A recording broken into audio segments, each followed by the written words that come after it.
ننګرهار کې ډاکټرانو له ښوونکو څخه د معاینې فیس نه اخیستلو پریکړه کړې ده.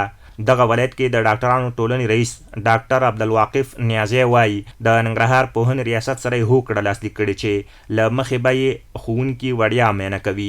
د نیازي په وینا دغه پریکړه به د مرکز او ولسوالیو ټولو ښوونکو ته عملي کیږي چې د دندې کارت ولري. نو هغه ښوونکي چې د معرف مربوط هویت کارت ولري په خصوصي کتنځیو کې ونفیس نه اخیستل کیږي. زموږ موضوع ننګرهار شموله ده، که په ولسوالیو کې وي که په ښار کې وي، د ننګرهار مربوط هر ځای کې چې وي انشاءالله ښوونکو نه به فیس نه اخیستل کیږي.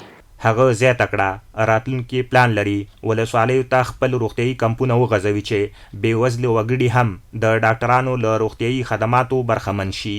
د ننګرهار پوهنې رئیس شیخ الحدیث مولوي محمد شریف حلیمي د دغه پریکړې د هرکلي ترڅنګ وایي که د درملتون والا د درملو برخه کې هم له ښوونکو سره تخفیف وکړي نو د ښوونکو پوره لاسنیوی به شوی وي.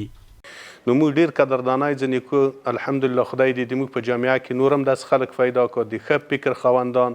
د استادانو په حق نور غوښتنې دغه دي چې تنها په دې باندې بسنه ونه کړو، حتی داسې شي که په آینده کې د دې ته بهتره معلومه ده چې د اوس ټیم کې د استادانو معلمینو که ډاکټر دی که انجینر دی دا ټول د معلم روزلي دي، خو د معلمینو معاشات څه کم دي.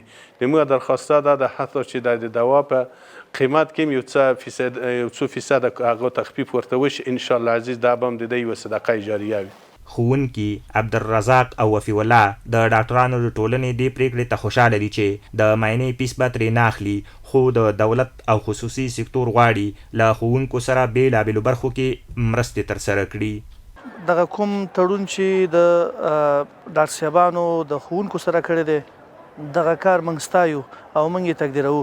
باور وکړئ یو خو د دوی معاشونه په هغه ډول نه دي او بل د دوی د کوم کار چې کړی دی د ښوونکو سره نو موږ تقدیروو او موږ ته ډېر زیات خوشحاله یو. دا یو مثبته پریکړه ده چې د ډاکټرانو اتحادیه او همدغه شان د معرف هغه مشرتابه وکړله. باید په هره برخه کې دوی سره لاسنیوی وشي، نه دا یوازې چې ډاکټر صاحبانو دغه پریکړه وکړله، درملو والا دي همدغه شانتې دغسې پریکړې وکړي، هټیوال دکانداران هغه لوی لوی تجاران چې هغوی تجارت کوي په هیواد کې یا اقتصادي برخې ډېرې پیاوړې وي هغوی دې د استادانو لاسنیوی وکړي. له ننګرهاره مخکې خوست کې هم دغه ډول پریکړه شوې وه چې له ښوونکو به د معاینه کولو فیس نه اخلي.